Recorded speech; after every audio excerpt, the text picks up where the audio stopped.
3 prime marks. 4, 5, 6. Jesus Christ. 10, 11,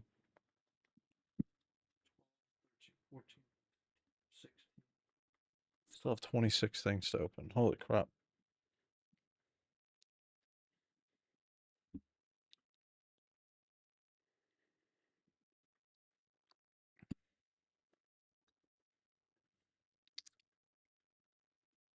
What's up, Bloom?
Yo, what's up, guys? It is Sunday night. It is time to talk about some Warhammer. First, Joy Toy, and then we're gonna get into tabletop and we'll get into some news. As you see, I do not have a guest right now, but I will in a quick second because I just have to input his information. So if you just bear with me 1 second, we'll put Michael in here. So hold on 1 second, guys.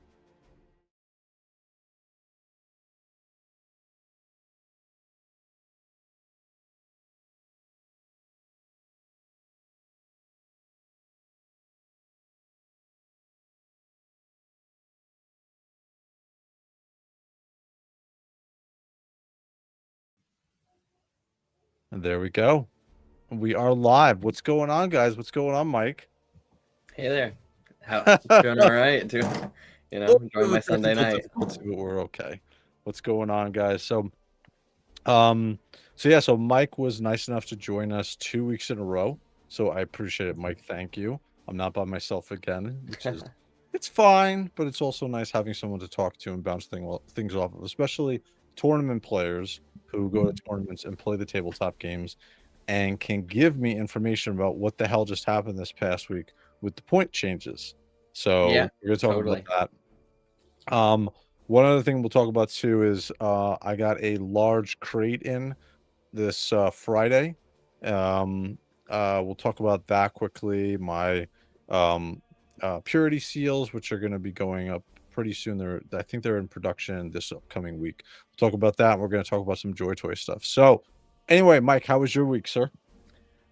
Week was good. Had a couple practice games, and then I had a team tournament in Palm Bay, which is about an hour from me. My team ended up taking second, so pretty Oh, solid. very nice, dude. Pretty Very solid week. cool. Pretty solid week for me. And then I got a GT coming up this coming weekend. Wow, very cool. So we're gonna go to the chat really quick. We're gonna see who's in here. So we got Lone, he's always in here. We got Mr. Cyber, we got Ron Goodrich. So I'm guessing Ron is someone you know. Is that correct? I hate to be like, I don't recognize this person right away, but like, Ron, I appreciate you coming in here, dude. Thank you for coming in and dropping by. Excited about Warhammer. Really been thinking about getting into my first army soon. Drop it. Oh, okay, cool. So I thought you were brought over by Mr. Mike, but that is cool. I appreciate it. And then we also got, let's see, we got Brennan also, Brennan Nichols as well. So we got a couple people in here tonight. So we are going to go and we're going to talk some Joy Toy news first, and then we're going to jump over to the tabletop and also some Warhammer Plus stuff that's going on regarding some TV shows and stuff as well. So first thing we're going to do is we're going to jump in. Oh, we got also Jay. What's going on, Spark? So I promoted 2 new people to be moderators on the YouTube channel. So we're moving, Mike. We're getting places. awesome. So there's gonna be 2 moderators now on our channels, just in case, because normally I would have to be the person as I'm talking to like ban the person who's like spamming the chat and cursing. So now I have someone who can do that. So it's very nice. Nice. Very cool. Yeah. So I appreciate it, Spark. Thank you for doing that. So first thing is we're gonna get over to and we're gonna talk about some Joy Toy stuff that's going on. So really quickly, Mike, just so you're aware, this is the Imperial Knights House Terran Knight Paladin that's going to be coming out. Don't let the price there fool you. It's actually way more than that. It's this is to America. So they're doing the tariff thing. So they're including the tariff in here. So this is about $700. So, and this thing is going to be massive. I've shown you my NDK before from JOYTOY. Yeah. Just wait. This is going to put my review stand to the test because this is going to be a monster. So we know that these are going to be shipped out this upcoming week. By the way, that's a standard figure that's standing there. So that just gives you an idea. And this thing is metal. This thing is not. Oh, wow. You can throw this at somebody and literally kill them. So it's a good thing the rioters in LA don't have these right now because they do some serious damage with these. But so this is what's coming out. I have mine ordered. Again, I would assume that these are going to be shipped out in the next week. If mine hasn't already been shipped out from Cool Toys Club, which is where I bought mine. So So yeah, so this is very interesting. I know that if I want to ask the chat really quickly, so you guys can say in the chat, has anybody else but me purchased this? Because I know that there's a lot of people who purchased the knight figure. So I want to see if anybody in chat is besides me is going to be picking this up. There's also lights involved, like lights in the side of the. Let me see if I can get it. Shows it. Look at this dude. This thing. I cannot wait for this to come. Again, I wanted to get. I ordered 2 of these. I want to get one painted up to be Canis Rex, because this is the exact model. All I need is someone who's a good painter who could do that. Let's see. Let's see. Oh, here it is. So the top opens up and you can drop your figure cool. in. Yeah, Yep. that's cool. And then inside, come on, where are you going? And they went like, oh, here's the inside. This is the like the control panel. Yeah, the throne mechanicum. Yup, and the eyes light up on the inside of the face there, right between the 2 pieces of the knight's plate. So the 2 red eyes light up. So, and then I think there's some other stuff that's going on. But this is the figure that it comes with. This is the Imperial Knight, who is or the pilot of the Imperial Knight, and he's pretty cool. So yeah, so this is a unique sculpt. I'm never gonna not have his helm on. So this is the only time you're ever gonna see this old dude's face. So congratulations, guys. We'll never see him again. But it looks pretty cool. So again, like I said, we're gonna be getting these in the next week. I've seen some reviews already come up on YouTube for some people. The one thing that I want to talk about is first is anybody else getting this? So let's look really quickly at the chat. I saw it the other day for 149. Wow, $1,500. Holy crap. I live in Massachusetts. Wow. That's a lot. That's both of my Imperial Knights that I'm getting. Yeah, I don't know if it's Massachusetts that thing. If Ron, if you order it from shoot, we can talk on Instagram later, but you can order it directly from Cool Toys Club or LT Cave. I'm not sure if they're still taking orders on it, but you're not going to pay that. You're going to pay less than half of that. So, and that's like, again, I'm showing you from the JOYTOY website. They're going to charge you $349 plus $302 for the it's initially essentially the tariff that's going on. So so it looks like nobody is getting it. So I am the only sucker getting it. So I'm the only person. Big month for knights though. The Chaos Knight Codex is I about to come know. out, and the Imperial Knight Codex is about to come out. Exactly. There's a lot of stuff going on with the knights right now. Big changes to them tabletop. I was gonna add. We'll talk about that in a second, but because I saw some posts on Instagram where people are like, "Yeah, like knights now suck" or something like that, and I'm like, "Really?" It's gonna be very different. It's gonna be very interesting. Different. Oh, okay. I want to show the picture of the knight, and I was talking about this to you before. So this is the shot that was shown last March, at when they initially unveiled these knights. Okay, so the far right is the one that we didn't get, right? Yeah. And I guess what's that dual cannon? So both of them are having it's a thermal cannon there. It's it's a giant melta. What house knight is this? That might be Raven or Hawkshroud. Okay, I think it's Raven. So they have a bunch of. It's funny actually. They got the lion and they got a bunch of salamanders, and then on here we got the Ultramarines with the House Terran. The House Terran does go with the Ultramarines a bunch of times, right? I'm not super familiar with their lore outside of Canis Rex, I'm gonna be honest. Okay. So yeah, so this one is coming. We have no idea what's going on with this. What I would assume is going to be the case is if this blue one is if the House Terran one does well, then they're going to offer the House Ravenclaw or House Raven, whatever it is. Mm-hmm. The red one. So that's the interesting thing with this that's coming out. I have my knight, the House Terran knight, the blue knight already coming. I could probably grab my 9th edition Knight Codex and figure it out. Yeah, actually that would be nice. We got loans. So loan is going to get be actually picking up the knight, so that's good. So I'm not the only person that's throwing money at the wall, so that's good. Okay, thank you. I need all the advice. Absolutely. So Ron, like I said, from a Joy Toy figure perspective, I am your man. I'm going to talk you through whatever you're interested in getting. And then Mr. Michael here is going to talk you through anything that you want for the tabletop as you decide if you want to play, if you want to build up an army. I have a 6,000 point Grey Knight army that literally just sits there and looks awesome and does not get involved because they are just peacekeepers. So, but I don't play the tabletop. I just like the model. So anyway, so we got the red one, which he is looking up right now. I think Oh, that's it's 100% Raven. it is Raven. Okay. Yeah, totally. Okay, yeah, that's what I was gonna say. Okay, so it is House Raven. Okay, Yeah, cool. totally. So this what's cool is again, I'm getting to the House turn. I'll just get the one the Raven or the House Raven. Was it House Raven? Just House Raven. House Raven. And that's gonna fit in perfectly with my Blood Angels. I know they probably don't play with the Blood Angels, but Well, knights are right. I mean, the whole thing is right. They're like sworn to the worlds they defend, right?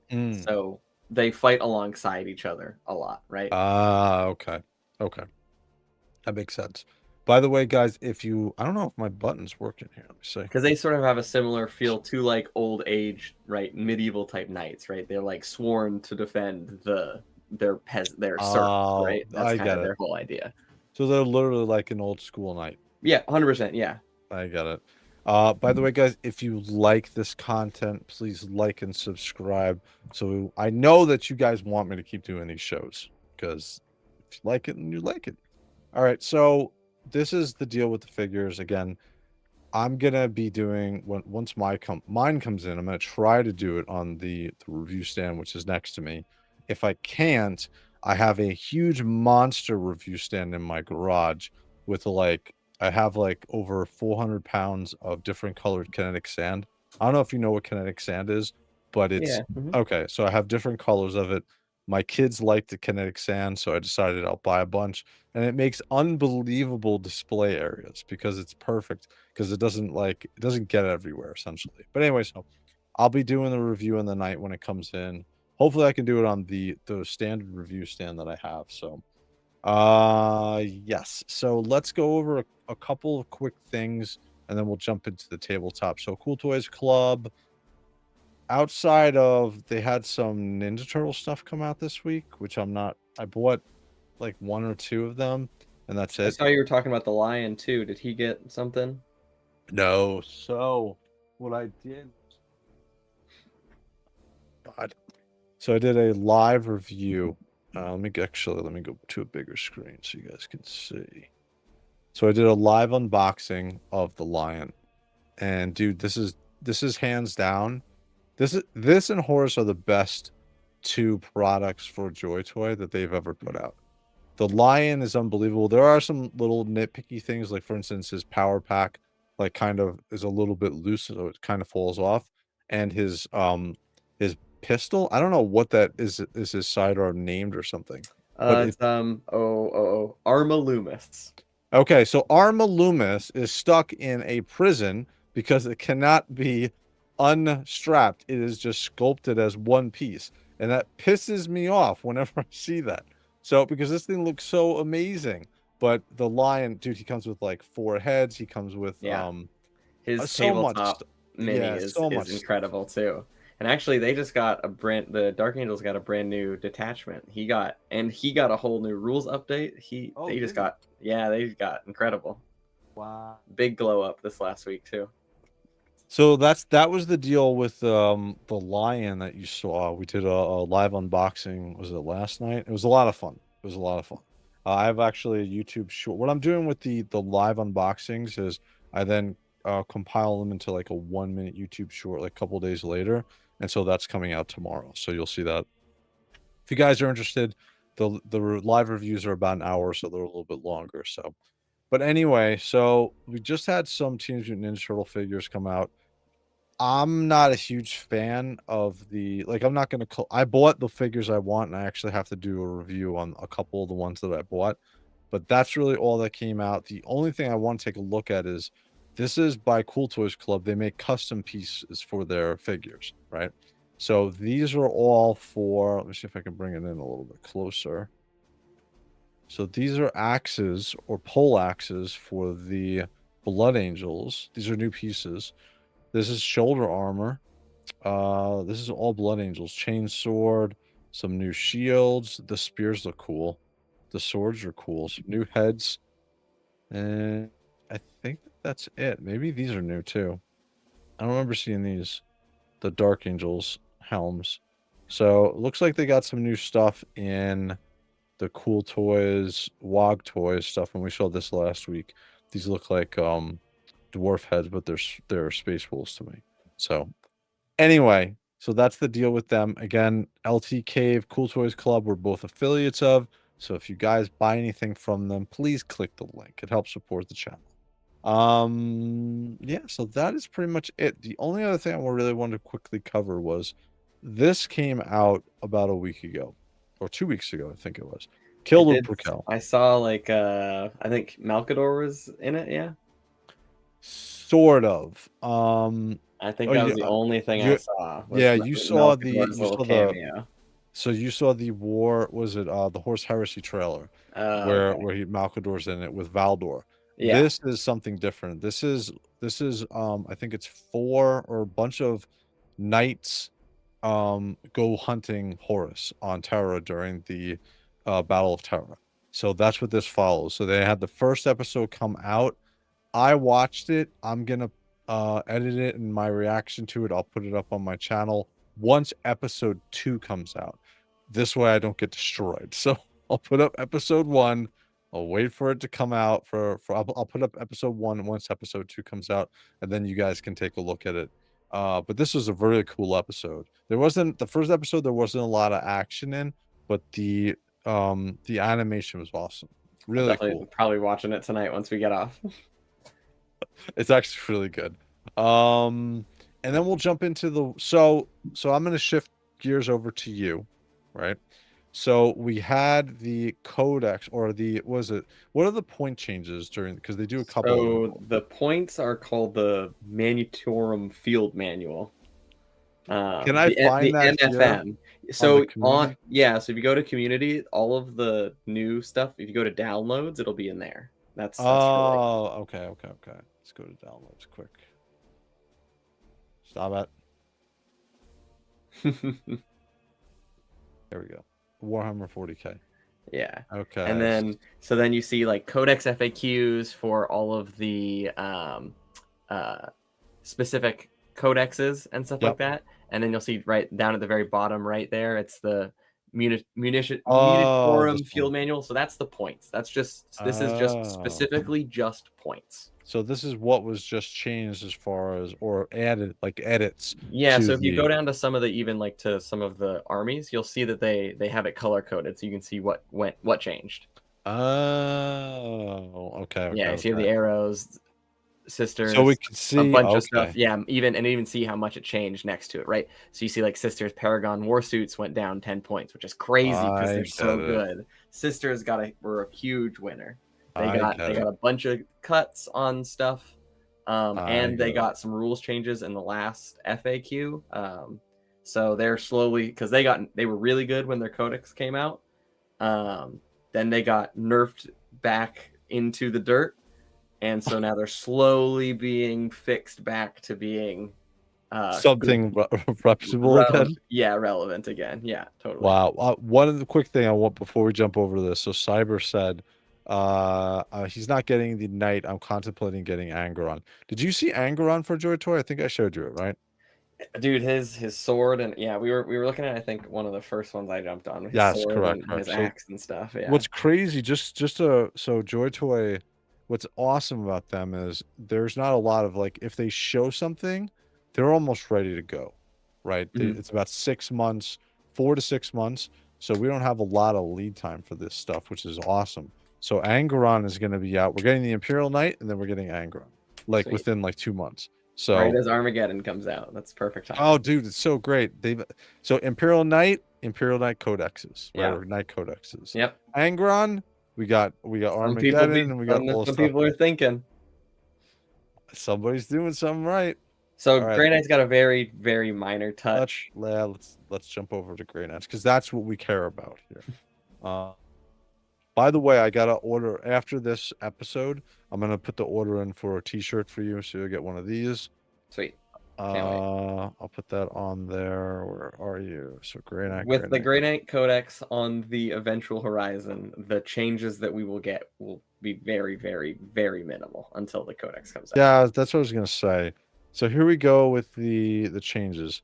I think it So was Brotherhood literally just, Champion. yeah. So 10 points less to use him, right? Yeah, so he went down from 80 points to 70 points. I think the only other changes were the 10-man Paladin squads went down 10 points, or 20 points, actually, excuse me. And then the 10-man Terminator squad also went down 20 points. Okay.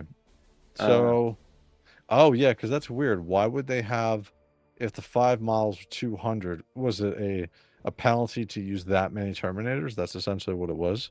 So yeah, 5 models for 200 points is very expensive. Granted, they have a lot of good rules. But it is very expensive. Plus, they have the best looking Terminator helmet. Period.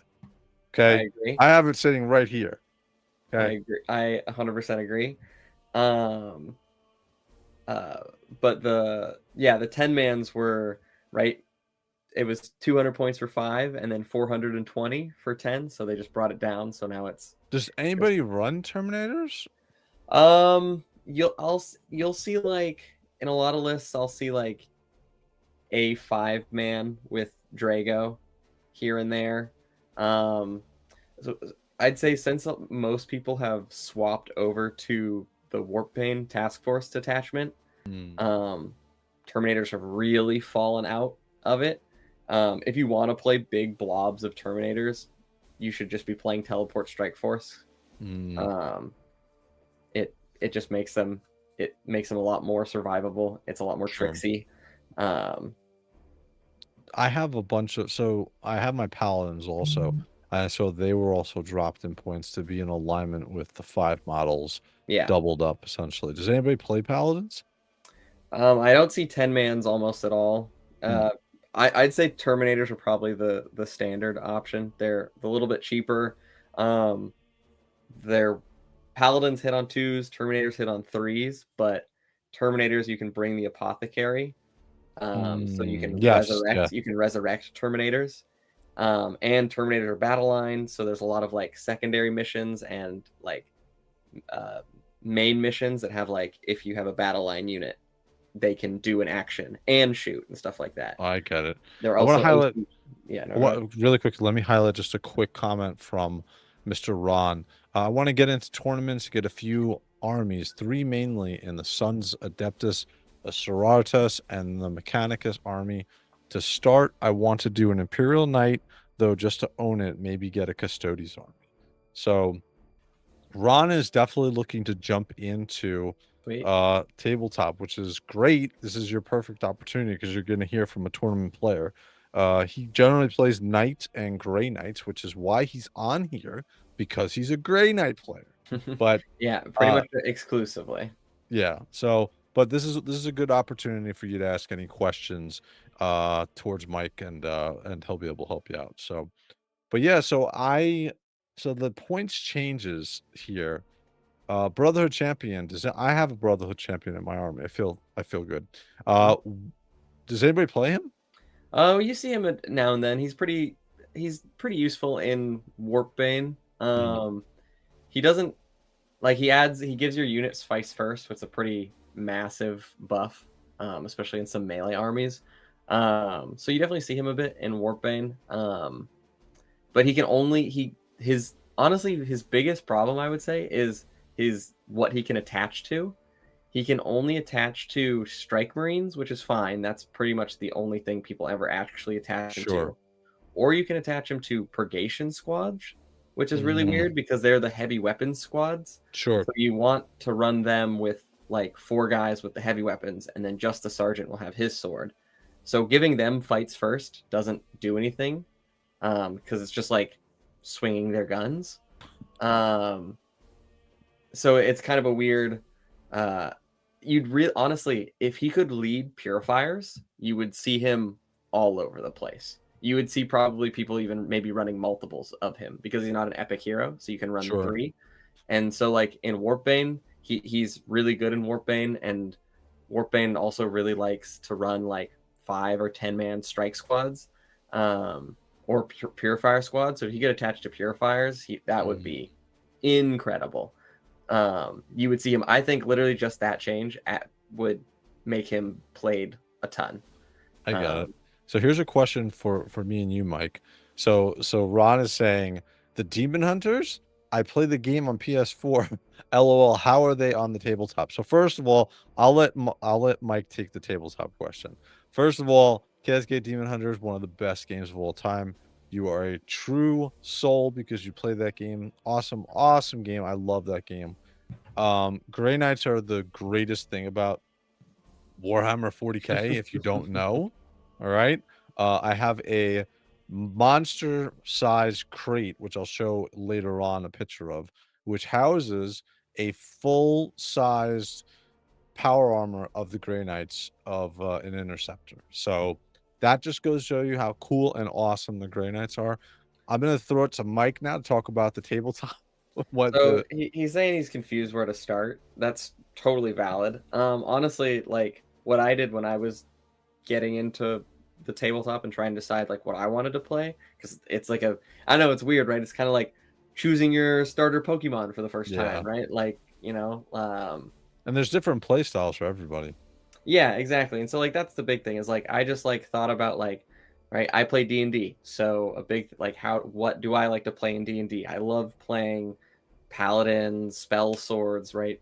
Someone with a sword but also casting spells. Yep. Right?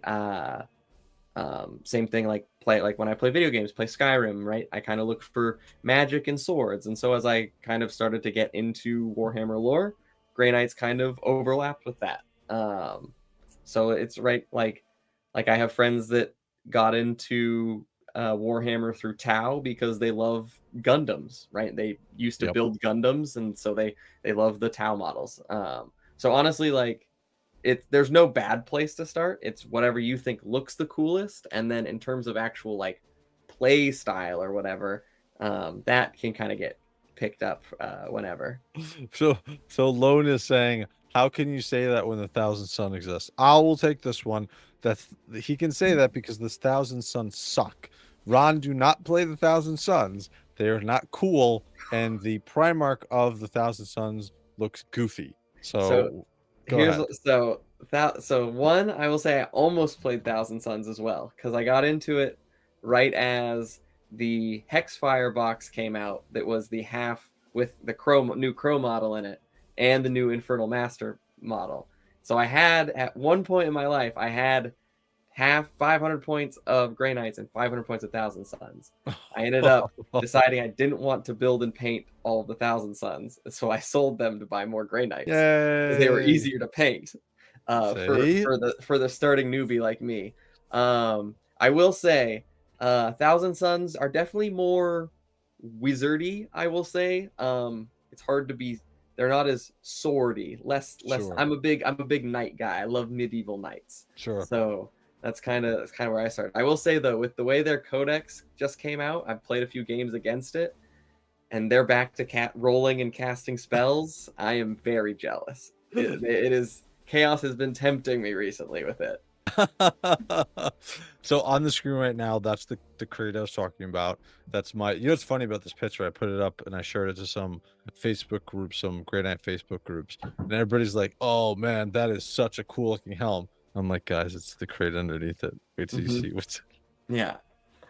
So this is, I got actually, once we're done with the live stream, I'm gonna open this up and I'm gonna tape opening it up because this came from China, and hopefully everything is intact. I paid a lot of money for the shipping for this, as well as the entire. It came out to about, it was like close to $5,000 for everything for this. So I'll open this up after the fact. But going back over to, where's this? Here we go, Codex. Oh, one other quick thing I wanted to mention to everybody in the chat is, so I finally figured out, I went to my garage and I finally figured out how many figures I have left to open. So I have them all behind me. I have 26 figures left. without the new ones that are coming. So I'll put up a poll after this, or probably tomorrow morning, about what we're gonna do, what you guys want to see me open on Wednesday, because we're doing opening JOYTOY figures on Wednesday nights and Saturday nights. That's the nights we're gonna do it. So going back over to, I totally like derailed what we were talking about. So the points here. So really, there's not much really for the Grey Knights. What do you think is coming with the codex? Gray Knight Codex.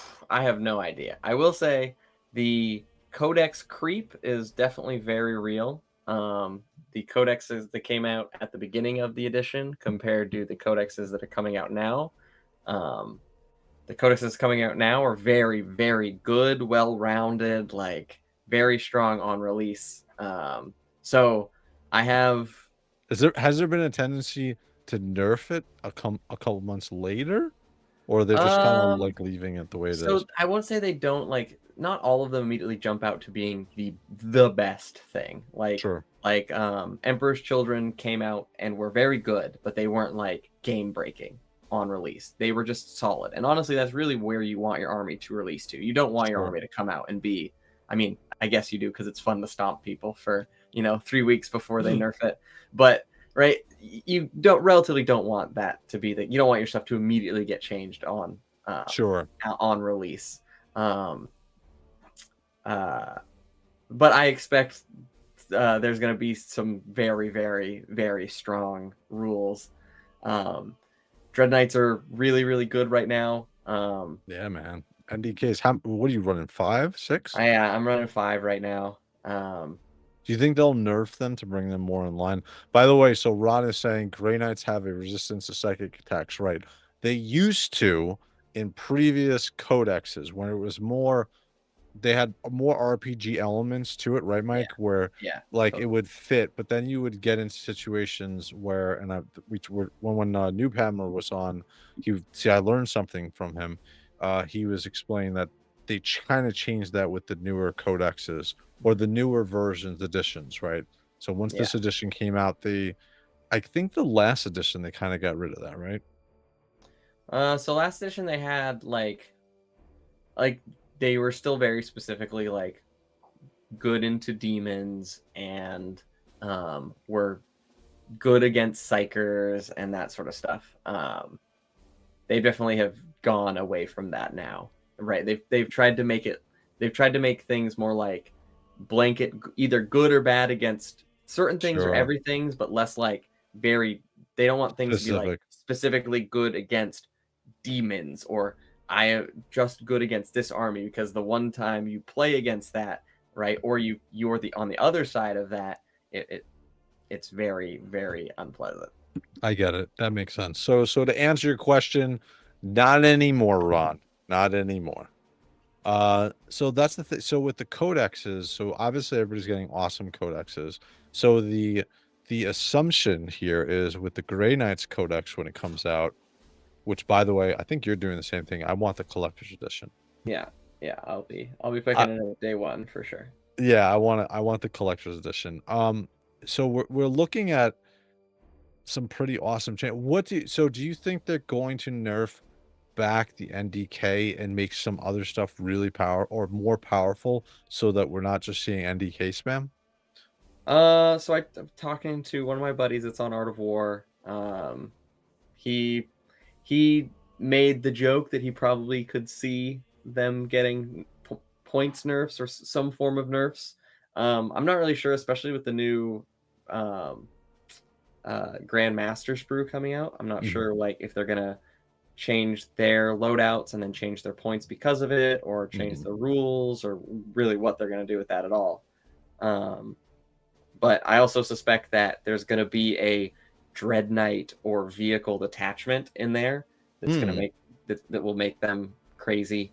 And then I also suspect that there's gonna be stuff in there that will make other data sheets, other units good in it as well. So there will be different ways to play them. I think that's like one of the big things is, right, if you are someone that's like, I don't care if they're good or not, I am not running Dread Knights, I think they look silly, I'm only running 40 Terminators, I will be running... They do not look silly!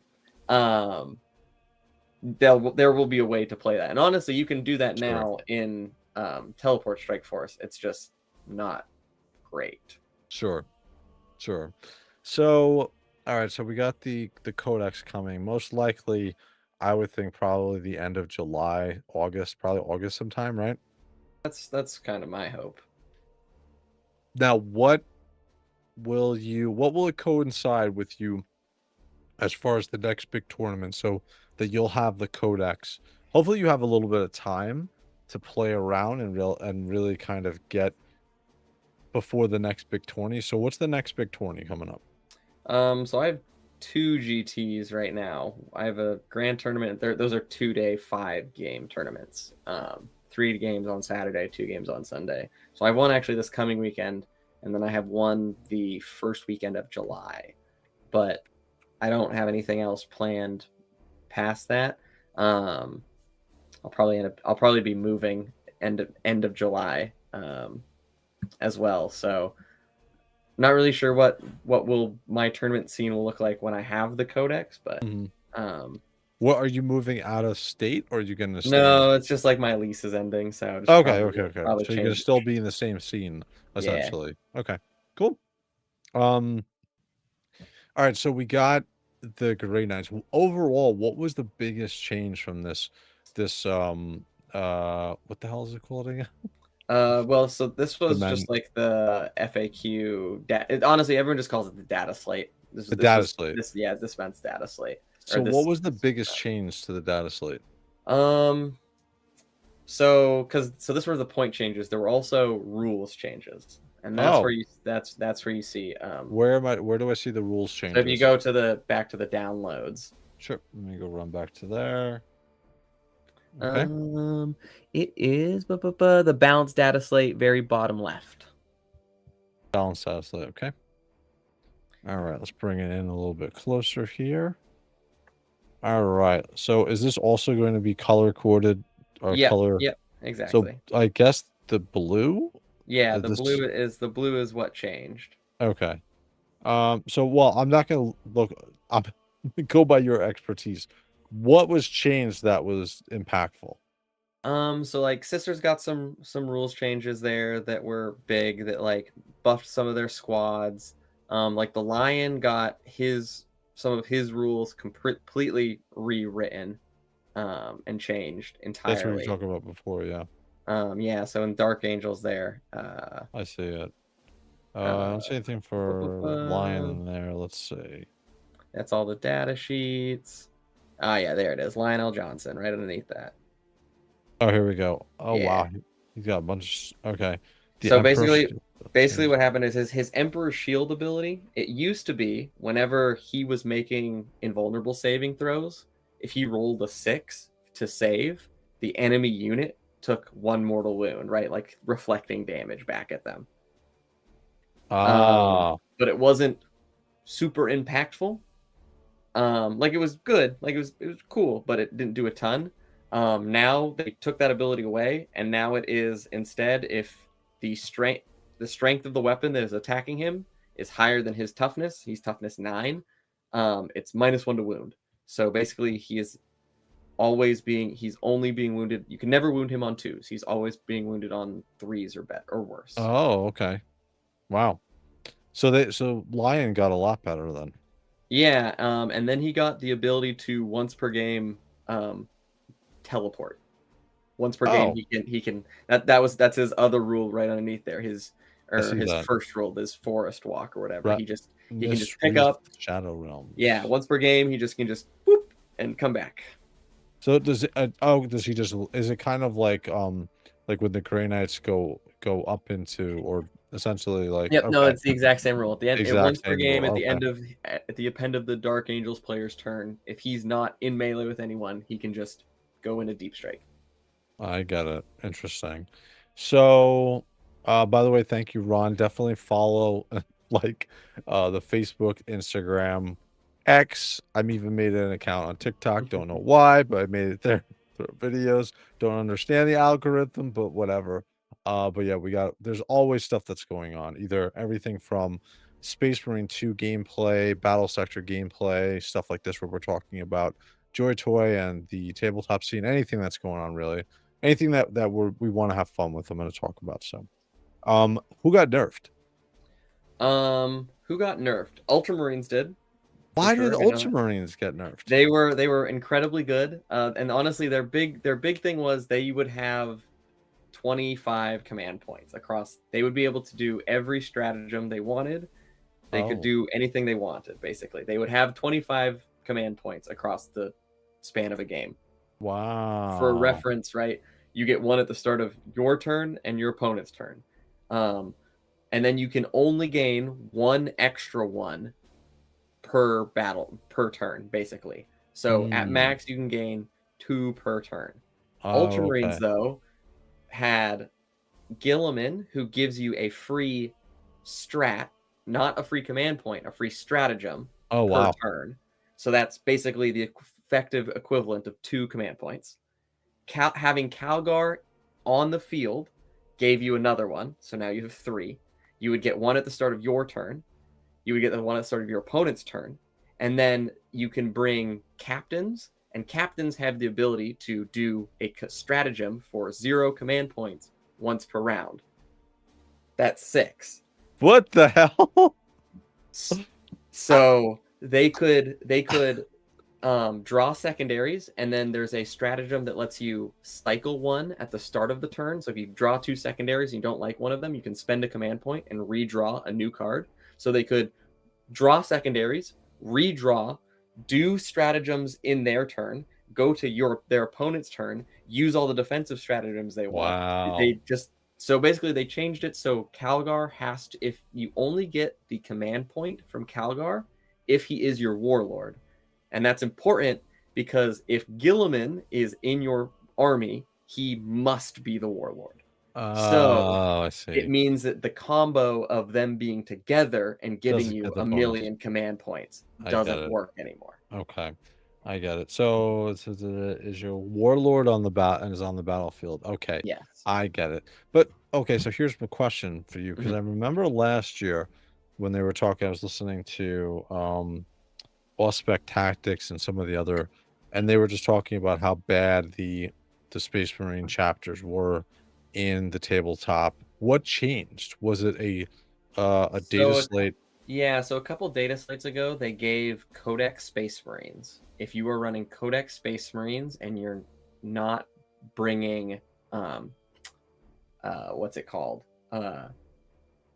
Non like other chapters specific units. So if you're not bringing Blood Angels Sanguinary Guard, you're not bringing Space Wolf Terminators, you're not bringing um, uh, Dark Angels, you're not bringing Azrael, right? So as long as you're playing Space Marines that don't have any other basically Mixture. chapter, yeah, mixture to them, right? So Salamanders, um, Ultramarines, all that. Basically, just Codex Space Marines. If you attack, the Oath of Moment now gives you +1 to wound, Oh, wow. which is very big. And so, Ultramarines, Gilliman, one of his abilities is at the start of when you're choosing your Oath of Moment, he can choose another unit. And if your first Oath of Moment target dies, then they become your second Oath of Moment target. So Oh, you get wow. 2 Oath of Moment targets per turn. So they were very, very strong. So you would basically the list that it won the Dallas Open actually while I was there. That is what won. The Um, Ultramarine? Ultramarines were. Yeah, it was. It's Wow. it's Gilliman, Calgar in a company hero unit, a combi lieutenant because the combi lieutenant is a lone op, so he can't be targeted with ranged attacks unless they're inside 12 inches of him. And Gilliman is also has that same ability, but only when he's within 3 inches of another infantry unit. So if they are now next to each other, neither of them can be targeted unless you are within 12 inches of them. Oh, wow. So it was so Wow. basically the list was that um, a 2 Vindicator tanks, I was gonna say, yeah. 2 Ballistus dreadnoughts, um, some scouts for uppy downies, because they go into deep strike at the end of every turn or Sure. whatever, and then like a Calidus assassin, and maybe some Inceptors, and that was basically the list, and it was incredibly good. Wow. Was So there a all that, lot of other people playing that same? something very similar. Even like one of my last, right, my last game at Dallas was Ultramarines, but he wasn't running Calgar, and I was like, whoa, he had Gil. I was like, really? Okay. That's hysterical. So let me ask you a question. So from the tournament scene, I was so my a lot of my experiences from World of Warcraft and like Street Fighter, so like fighting games. So do you see in tournaments if something is the current meta and strong, is it just like overwhelmingly numbered there at the tournaments, people playing it? Not overwhelmingly, but it's definitely like you Represented. as soon as something gets to the head of the meta, you will see more of them. I get it. I get it. And that's also because they're most of the folks have multiple armies painted up and ready to roll. How painted do they have to be at these the Warhammer official big tourneys? So I mean, not anything crazy like paint, like you have to be a artist level. Sure. Basically, it's three different colors and then based. So right, you have to have like a distinct kind of base on it, like dirt or grass or whatever on the bottom, or a different color or something, and then three distinct colors on the model. Okay, okay, okay. It has That to be represents that. primed and three colors. I get it. Okay. Interesting. All right, so Ultramarines got hit with the nerf stick. Did the, the Dark Angels with the Lion got a bit of a buff. What other besides So those two? they also got three something what they've been doing, Games Workshop's been doing with these data slates is they'll also release a couple new detachments just for some armies. So like Dark Angels got a new detachment called the Wrath of the Rock, Oh yeah, that's right. You're telling me about which is a new like infantry focused detachment, which is cool. Tyranids got a brand new detachment, that. Hmm. which is also kind of really cool. It's all about the snakes. It's called like tunnel dwellers or something like that, and it's Hmm. all about making tunnel blips, and then you can move Tyranids through the tunnels to the Oh blips, wow. which is kind of fun. Um, and then like your snake models, like your Trigons, your Molochs, your Raveners, are the burrower models, and so where they come up from deep strike, they make holes, and then you can move your Tyranids to the holes. So it's like Wow. that was pretty cool. And then because the Tyranid kill team is about to come out, the kill team will get a 40K data sheet. So that will be coming out soon. Oh. Well, quick question from Ron. I'm guessing Ron, you're talking about the Grey Knight. So he's asking, can he do a black and can he do black, purple, and gray? I'm guessing he's asking for the Grey Knights. I don't think that there's There is for no any army there is zero painting, like you have to paint orcs green. You can literally paint anything any color. It's however you want to do it. they're just they guide you. They're giving you a guide Yeah. saying, hey, these are the Grey Knights. This is I've seen the pink history of them. knights, I've seen gold knights, I've seen bronze knights, I've seen blue knights. So my knights are gray, but I'd say I lean harder into red than some people, you know? Mm. Was there any is there any is there an account of something having a new codex, a new army that's come out, and then it's actually made them worse than what they currently are in the meta? Was that Custodes? Was Custodes like a year ago? Um, so I think Custodes kind of did get that. Like their index was really good, and then their codex came out and it was kind of eh. But I will say, like, one, Custodes, just their data sheets are really incredible. So they kind of are able to prop themselves up on just being really good models, being really strong units. Sure. And their army rule doesn't, or their detachment rule doesn't really have to do anything because they're just good. Um, but then, like, the Grotmist attachment was really good. Um, then when in the last data slate, they released another Custodes detachment for them called uh, I think the Lions, the Wrath of the Lions, or some, or the Lion's Blade, or something like that. Sure. And that one is also very good. So they've come back into it. Oh, what did they nerf with the Vortex of Doom?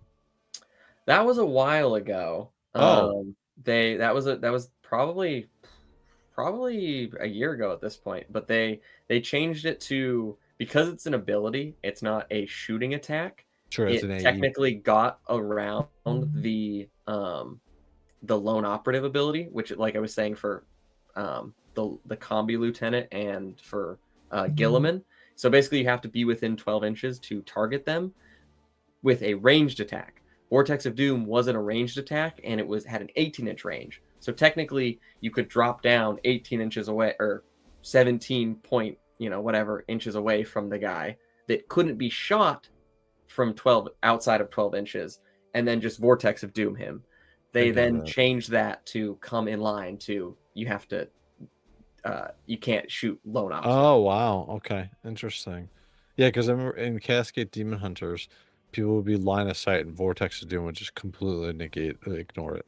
So, Yeah. So you have to have line of sight, and you have to be within the actual range of everything now. interesting. The only change that actually happened this time was in the last data slate, after Warpbane came out in the last data slate, they changed it and they nerfed Grey Knights to where they didn't get the rerolls if they were shooting indirectly, or basically they couldn't see their target.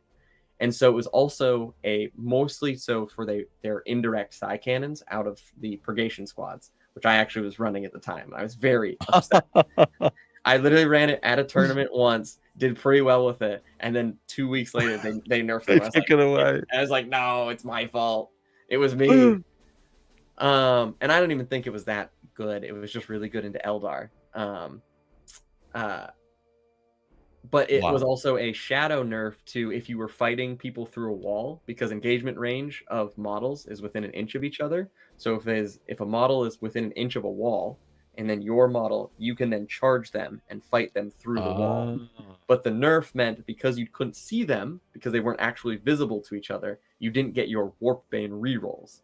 They then changed that in this data slate to saying that you only got the rerolls if they were visible and ranged or any melee attacks. So now if you're fighting through walls, you get your rerolls. It was so very niche and never came up, but like it's kind of like a quality of life. I'm surprised they wasted the time on that. But it's like one of those things though that, like, at tournaments, right, if it did come up and someone said it, like, in the rules up until this came out, sure, it didn't work like that. You didn't get rerolls, and you would be either doing it wrong or you didn't get your rerolls, like your army roll. So like it's like one of those things that, like, if it came up, right, people play it exactly as written. So I got it. It's important that they clarify it. That makes sense. What's going on, Speaking? Thank you for joining us, sir. We're gonna jump over to your tournament because I think we covered everything from the data slate, right? We're gonna jump over. There's a lot, and I don't remember all of it. That's okay. I will say though, this tournament was, even though this came out like this week, we were running with the new points. Oh, okay. These new rules. Very cool. So we're going to jump over to your pictures of your tournament. We'll see how you went. Really quickly, I want to highlight. So this is my Purity Seal patch that is in production right now. So this is what it's going to look like. The Wraith symbol in the middle is going to be glow in the dark, like my other glow in the dark patches. And underneath it will have like a I think it's codex. I forget what it's called. But it's like a tough cloth material, right, where you would find like on military clothing. So these will be out. I should get them sometime in August, and they'll be in line with me going to New York Comic Con. By the way, Ron, we also have a we have a Discord, and all the members of the Discord as of right now are going to get one of these free patches. They'll be sent to them. The rest of them I'm going to use to sell. I'm going to give a couple away at some of the Comic Con and stuff I go to. But the rest of them I'm going to sell because I don't do memberships and I don't do super chats. So if you want to support the channel, you can buy something. It's a Velcro back patch. It's awesome. And that's what I do essentially to support. To if you want to support the channel and you want to throw something back, you can buy something and get something as well. So, A couple of my opponents this weekend were cops, and they really liked the patches. They were like, this is going in the squad car." So oh really? yeah, yeah, That's awesome. yeah. You tell them it glows in the dark. I did. No, they were excited. That's awesome. Yeah, like the patches are really cool. Patches are Yeah. awesome. All right, so let's jump over to. I have your pictures here. Just give me a second. I didn't take a ton. I didn't take a No, ton. no, no, that's okay. I want you to explain what's going on each of them. Where are we?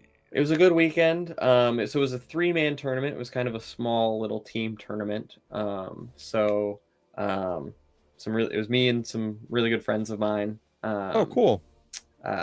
They were running. Our team was my Grey Knights. Originally, I was planning on taking a new list that I hadn't run before. I was talking about like triple librarians and 6 dread knights and something silly. But then after talking with my team, they were like, no, you should take your good list. So I ended up playing exactly what I took to Dallas. So, okay, okay. Something I'm Actually, very, very, very familiar with.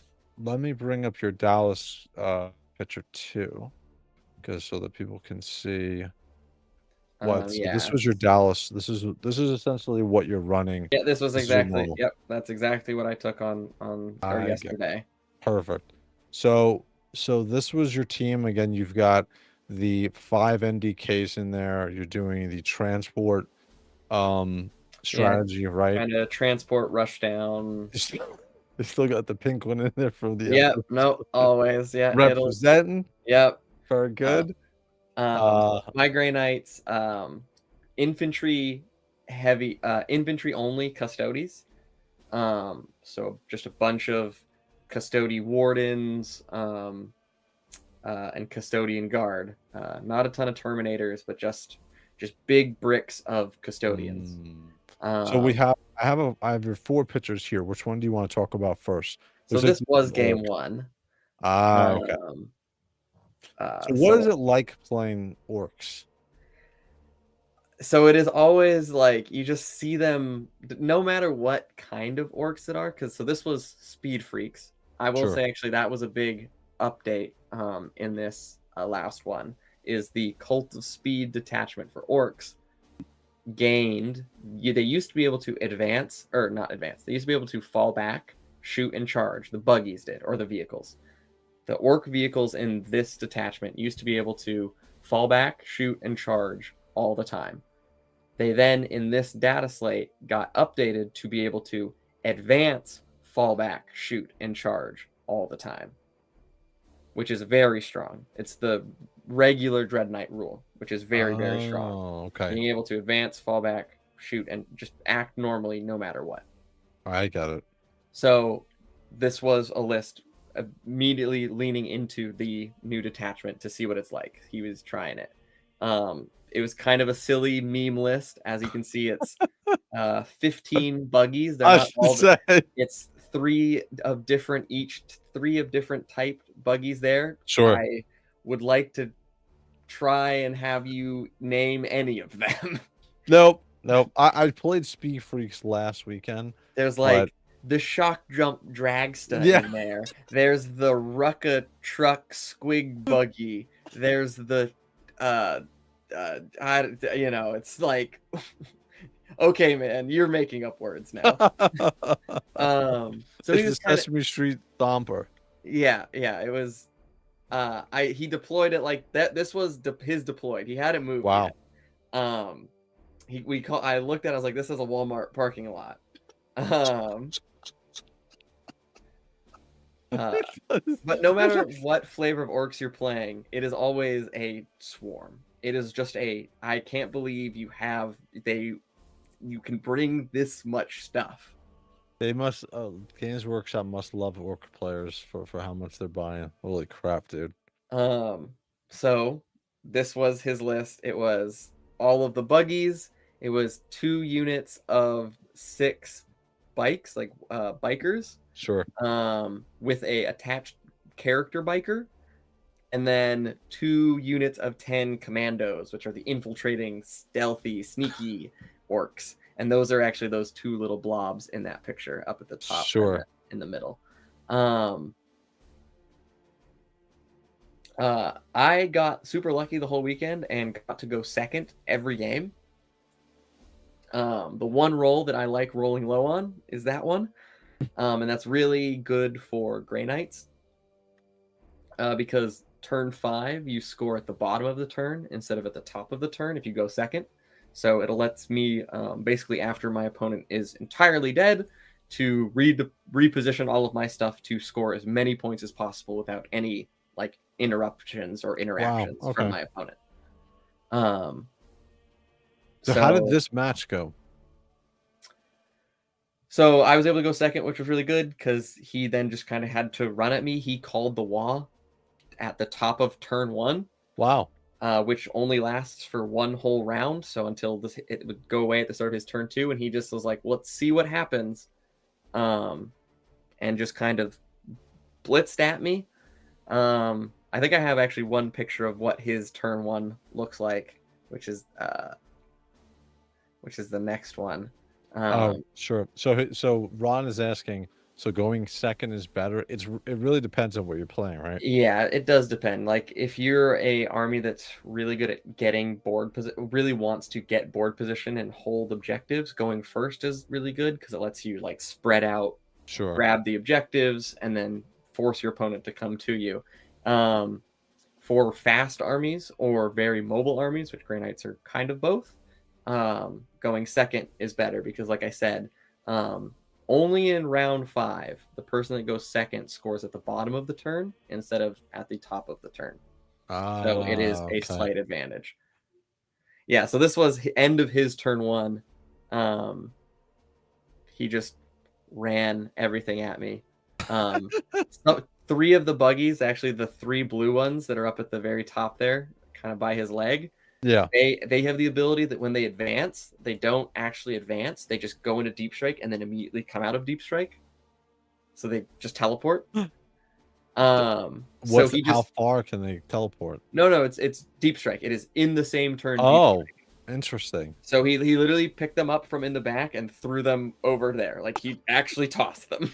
He goes, I don't know, and just threw them. And we'll see what happens. One thing I found out is they do no damage. Oh, at all. I was gonna say because when I played Speed Freaks, I played I guess it was the fastest car, and yeah, he doesn't do any damage. They do no damage. They hit on 5s. Oh wow. So like he was shooting at he was like, should I shoot at the Rhino or the Dread Knight? And I was like, well, if you shoot at the Rhino, I'm gonna pop smoke, which means you're gonna hit on 6s. Oh God. I guess I'll shoot. So he's not gonna hit. So I guess I'll shoot at the Dread Knight. I'm like, yeah, and it still did nothing. Like, and it was funny because each buggy would have a million shots. Like he'd have one gun that was D6 plus 6 shots. So he'd have another. He'd have 2 die. flamers that are D6 shots each, and then another like 8 shots. But then by the end of that, he's like, take 2 saves. Okay. Wow. And then I'd fail one, and he'd be like, oh, 1 damage. So is it because the Dread Knight and the carrier have such high AC? Is that why? Not even. It's just that one, they can't hit.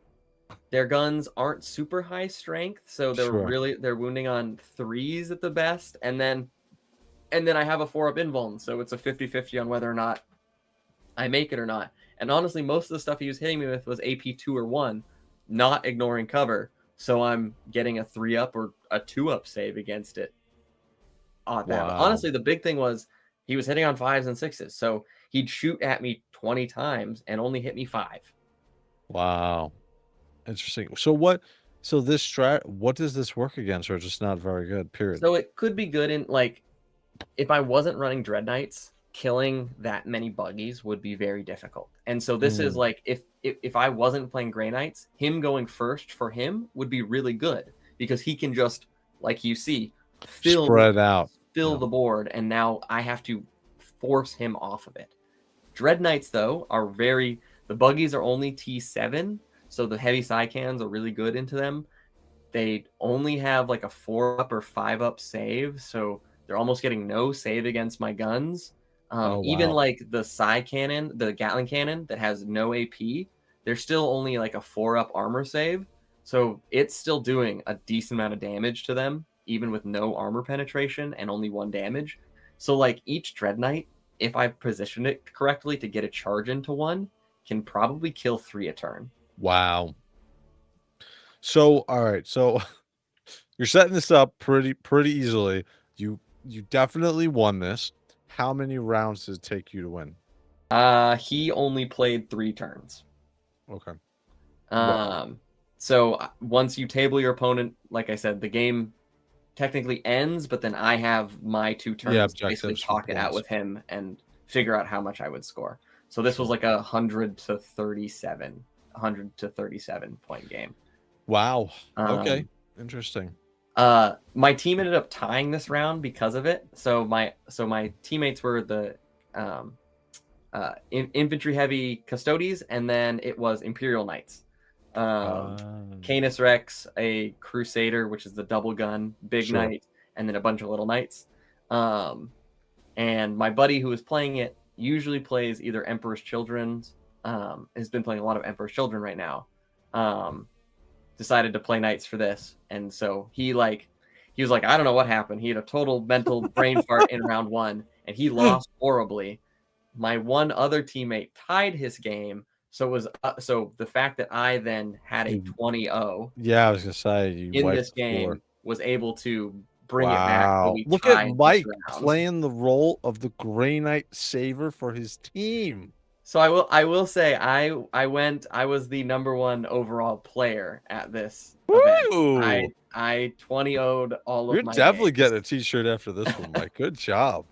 So I don't want to say I carried, because it is always a team effort. If my one teammate doesn't tie Sure. his game, right, it doesn't matter what I do, kind of thing. Sure. So, Very but cool. but yeah, it was. He was like, I haven't played this in a very long time, but the new detachment came out, so I want to see if these guys are good, and then if not, I'm gonna put them back on the shelf. I think he ended. I don't think even this guy played his 3rd game, so I think from that, I think they're going back on the shelf. They've been back on the shelf, Mike. Yeah. So that honestly, that was the thing, is the Dread Knights, like, 1 Dread Knight can kill 3 a turn. Wow. Wow. And so like he ended up killing, I think, 2 Dread Knights and most of my infantry, but that was, again, I killed all of his models by turn 3. Sure.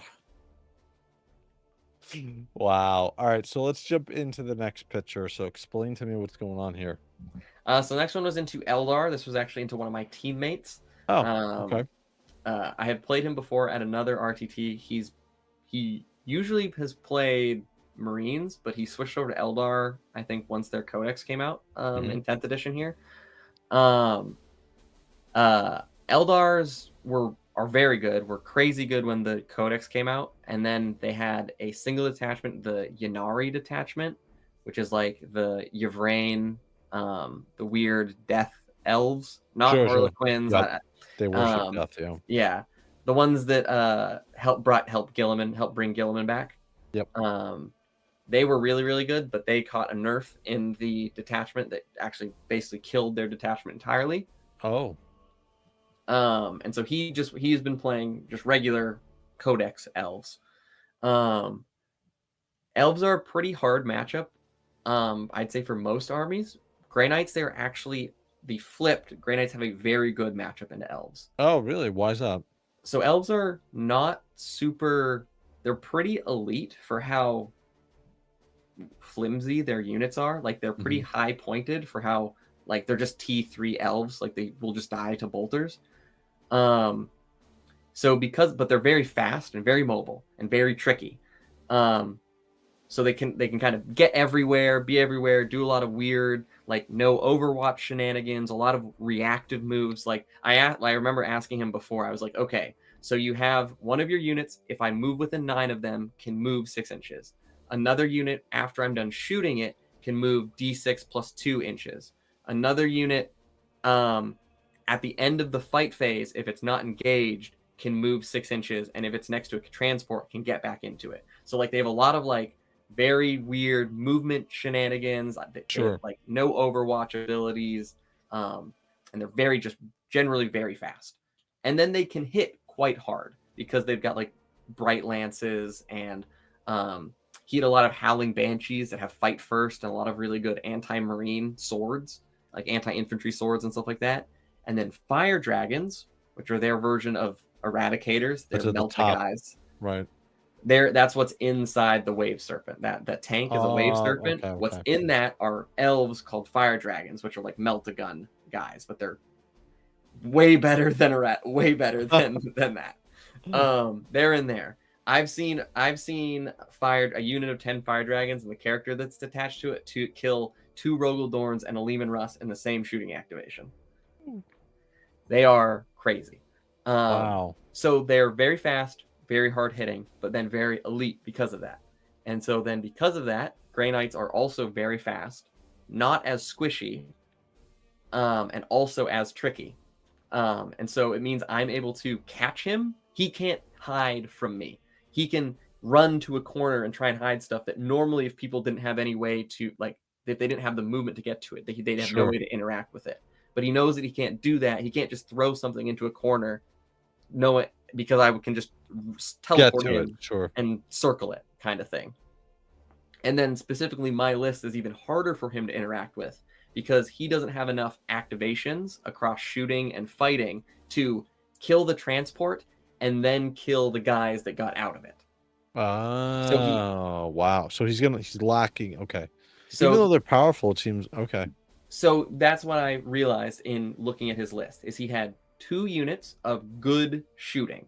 One of them is the fire dragons that are in the tank up at the very top. Yep. The other are a unit of 10 dark reapers and an autarch, and those are the guys in black that are up at the kind of his front piece of terrain there. I got it. Those dark armored guys. Yep. And so those are his only 2 units that have any good shooting at all.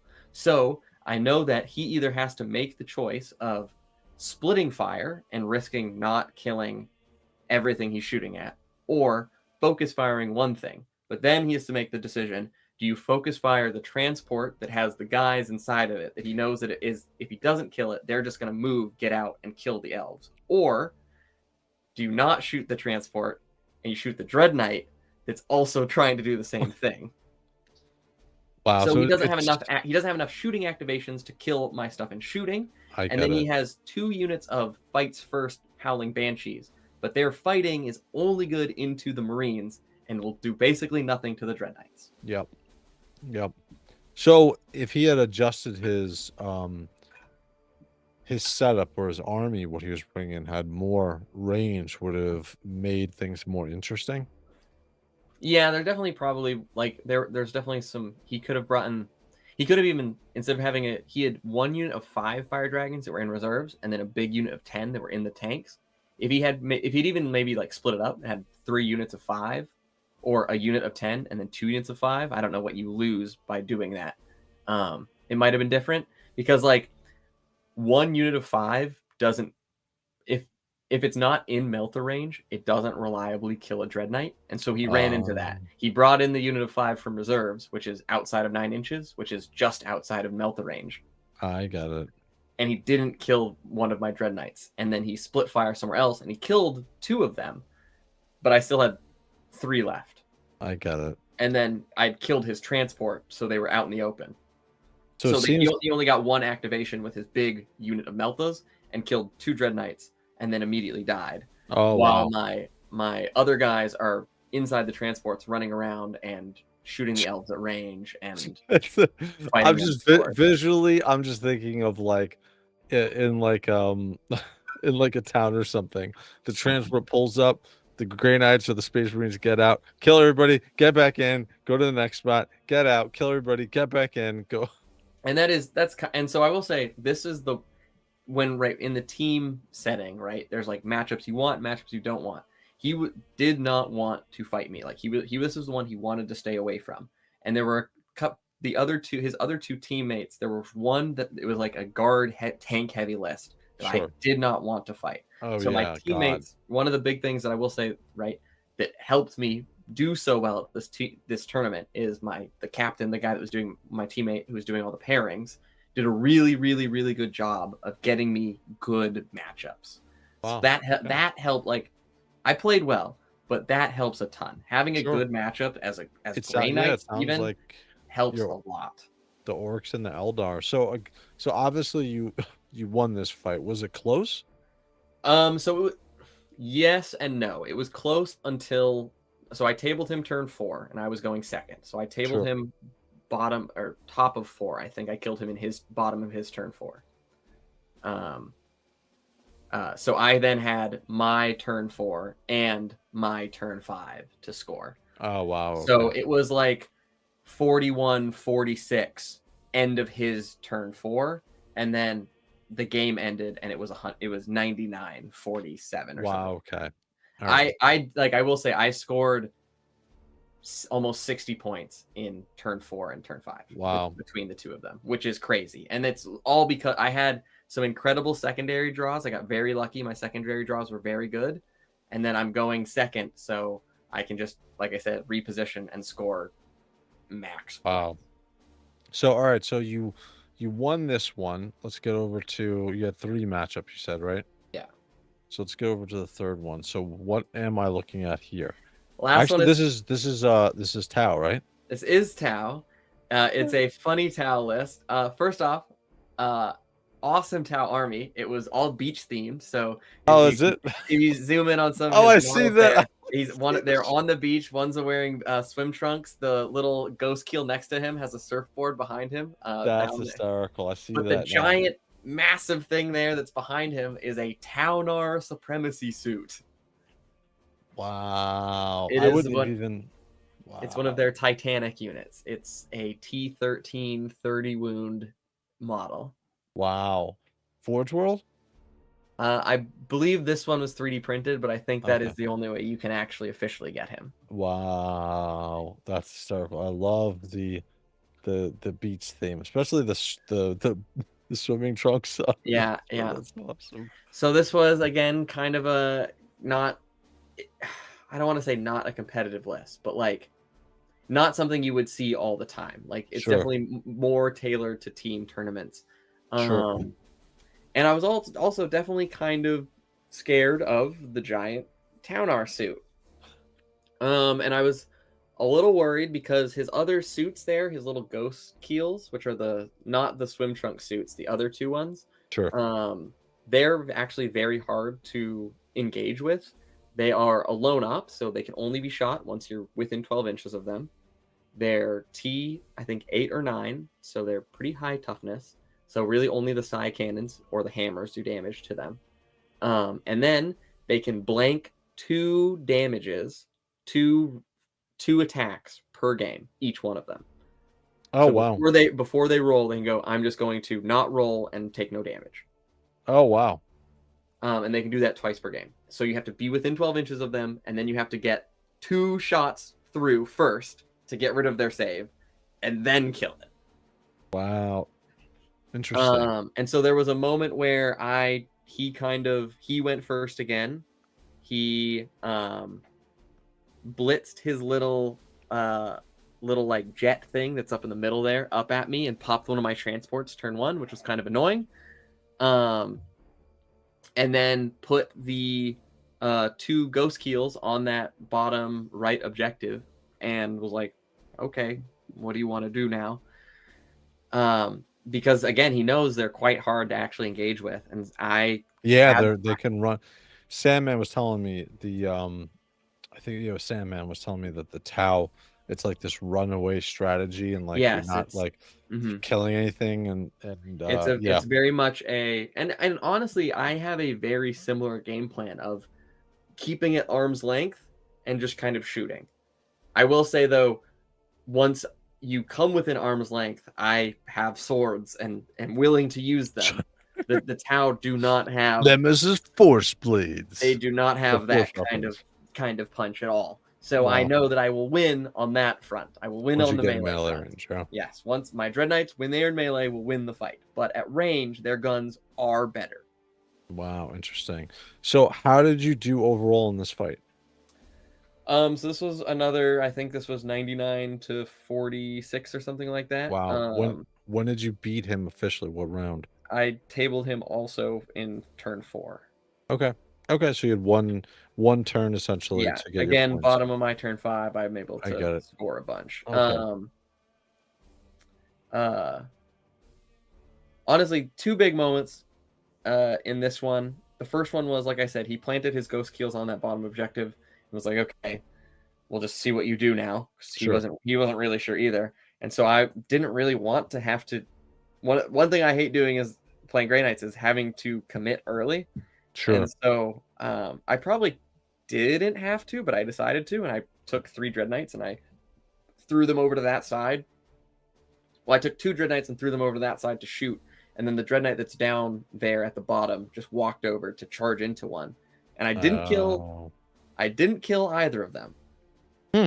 I left one on 1 wound, and I left the other one, I think, on like 6 or 7. And that's with the charge from one of the Dread Knights. Oh, wow. The Dread, I think it had one of its, it didn't have either of its blank saves anymore, and I don't think I swang super great, and I left it alive. So I'm like, oh no, now he gets to point all of his guns at me, and he killed 2 Dread Knights from that. Oh, wow. But I was able to rapid ingress, which is I get to bring in one of my Dread Knights that was in Deep Strike in his turn at the end of his movement phase. And I Oh, brought wow. it onto the middle objective behind the piece of terrain, so it couldn't be seen by the big Taunar that was shooting down onto that bottom objective. And so eventually, the one Dread Knight that was in that corner that lived was able to kill both of the. I brought my second Grandmaster Dread Knight, and my final Dread Knight, my 5th Dread Knight, and second Grandmaster Dread Knight down into the middle with the other one to do shooting support, and I was able to kill both the Ghost Keels and the Riptide, which are the 3 battle suits there. Sure. That were on that objective, and basically Did you clear that kill objective. did you wind up killing the big black dude? So that was the other big moment. Is eventually the Taunar walked up to the middle and killed one of the other Grandmaster Dread Knights. The game was pretty much over at this point. I had killed basically everything else. Sure. All of his other battle suits were dead. All of his stealth suits were dead. All of the Kroot were dead. There was a moment he moved his Kroot up to try and take the center objective, and Kroot are OC2 each, so it's a big blob of 20 OC coming out. And I had a unit of purifiers within range, just a unit of 5. So it's 2 incinerators, but they put out a lot of shots. And I overwatched and I picked up the whole unit. Wow, I was gonna say that's wow, yeah. Especially So I picked up the whole unit in Overwatch, and that basically stopped him from scoring or even flipping an objective or bogging me down. It just cleared an entire unit for free, basically, which was huge. Wow. So like I'd killed basically everything else other than the tank and the big Tau suit. And it moved up to the center and got line of sight onto one of the Grandmaster Dread Knights, but not the other one, and killed it. So I'm down to, I think, 2 Dread Knights now, because the one that lived down in the bottom corner was on like 4 wounds, and I teleported him back to hold my home objective. Sure. Because I didn't need him anymore. But the Grandmaster Dread Knight, or I'd popped him out to help shoot the big Taunar suit. That's what I did. Taunar suit, the Grandmaster walked up. I shot it, and I did, I think, 2 damage with a Hunter Killer missile, because I missed with my 1 remaining Razorback with a las cannon. But the Hunter Killer missile did damage, so hit with the Hunter Killer, did damage. I think I did 2 damage with the Hunter Killer. I did like another 6 damage between the 2 Psy cannons, between the 2 Dread Knights. So it's only 2 Psy cannon shots got through. And I think I did another like 2 or 3 between both of their Gatling silencers. So I think going in, I then charged it, I tank shocked, and I did 4 damage. So going into melee with it, it was on 21 or like 20 health. The Grandmaster Dread Knight popped his ability for full rerolls to hit, wound, and damage. Oh, wow. I hit with everything. Wow. I wounded with 4 of them and rerolled and still missed the wound. So I wounded with 4 of them. He failed all 4 saves, and I did 22 damage with 1 Grandmaster Dread Knight, and it died. Totally down. Wow. And you he say 1 Grandmaster Dread Knight? 1 single Grandmaster Dread Knight. He had help in shooting, like I had another Dread Knight shoot at it, and I hit it with the Hunter Killer. But from 21 health, Grandmaster Dread Knight bopped him on the head. Wow. And he looked at me, he was like, how many points is that guy? I was like, 210. He's like, Taunar's 800 and something. What the hell? He's like, Tower going back on the shelf. This is ridiculous.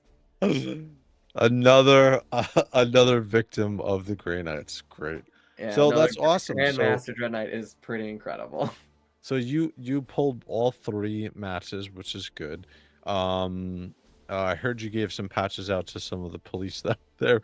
Did you get any players that you gave the patches out to that you played against? Yeah, so my first 2 opponents were the 2 cops. Oh, cool, awesome. Okay, cool. Yeah, the Speed Freaks player and the Eldar player were both cops. Awesome, sweet, very cool. So you had a very, very successful weekend. Yeah, in we the went tournament. second. I think we each got $85 for. Oh, cool. On the team, we each got 85.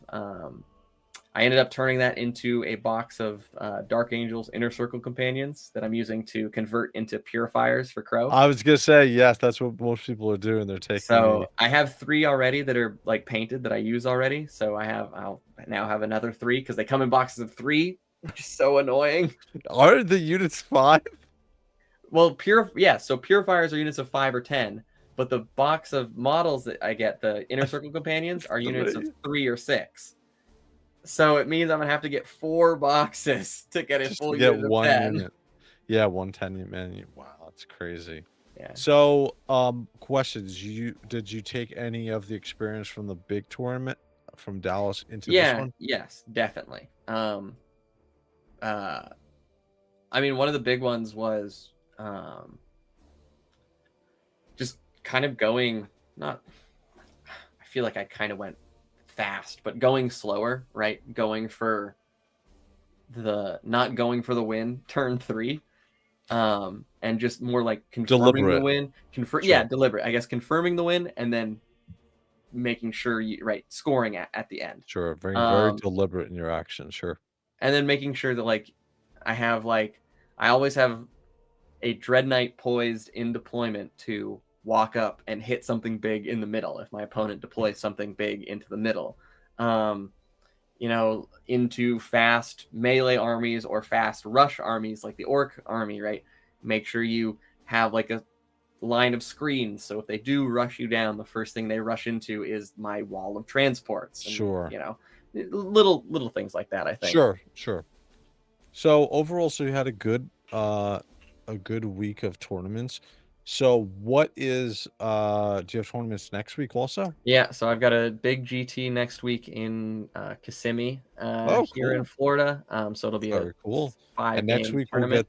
Next week we should have Armageddon, right? Yeah, I actually already saw the book in the game store that I was at yesterday. All right, cool. I'm gonna order some books and we'll get it out to you, and then we'll talk about it either this week or we'll figure out something. I'll probably be playing this exact list this coming weekend. So cool. Lots of reps with it. I like it a lot. Very cool. Very awesome. All right. So any final things you want to say about the weekly tournament that you had before we close this one up? Nope. Always a blast to play Warhammer. And honestly, it was probably better that I kept playing this list. That's like one of the big things is I think everyone likes to try different lists, different attachments, different units. But like, if you're trying to get good, having reps with a list, or I think only changing maybe between 10 to 20% of your list between like practices or games, right? Just so you're comfortable. Because like honestly, that's a big thing. Just knowing what my deployment is going to be pretty much every time. Knowing what my first move is going to be, whether I go first or go second every time, is really nice because it means you're not having to come up with a game plan on the fly every time. Sure, that makes sense. And you're getting better because you're playing. You're getting more reps with what you're seeing, and you're getting more experience with fighting different types of enemies and armies. Yeah. So nothing is surprising you when you get to these, or at least to a certain extent, when you get to these big GTs, nothing is out of the super ordinary for you because you've played it. You've played so many reps. That makes sense. Practice makes perfect. Who knew? Yeah. There's a reason. Yeah. All right, cool. So we have, like I said, this week, I guess when the next episode of Kill Loop or Cal comes out, you're going to watch this after, right? Oh, yeah. That is what Let me know what you think. I'm going to put out the, I think this week I'll probably edit this and put this up on the channel, as well as tomorrow I have a YouTube short going up of the Lionel Johnson review. I'm gonna start doing those where I just hit like the key points from the review. That will go up. And then next weekend there's gonna be a it's gonna be a very interesting video that's gonna I kind of highlighted, I told you a little bit about it, but it's a very interesting video. It's kind of outside of the ordinary for what I normally do, but there's a reason why. So that will go up, I think, probably next week. I'm almost done with it. I want to do some other things with it, but that will I'm go looking up. forward to that. Yeah.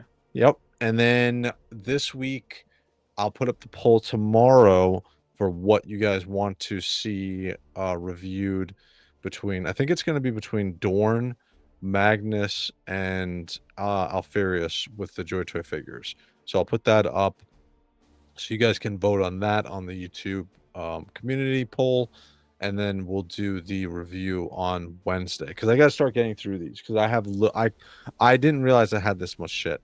So like people talk about Pile of shame. yeah, people talk about their pile of shame.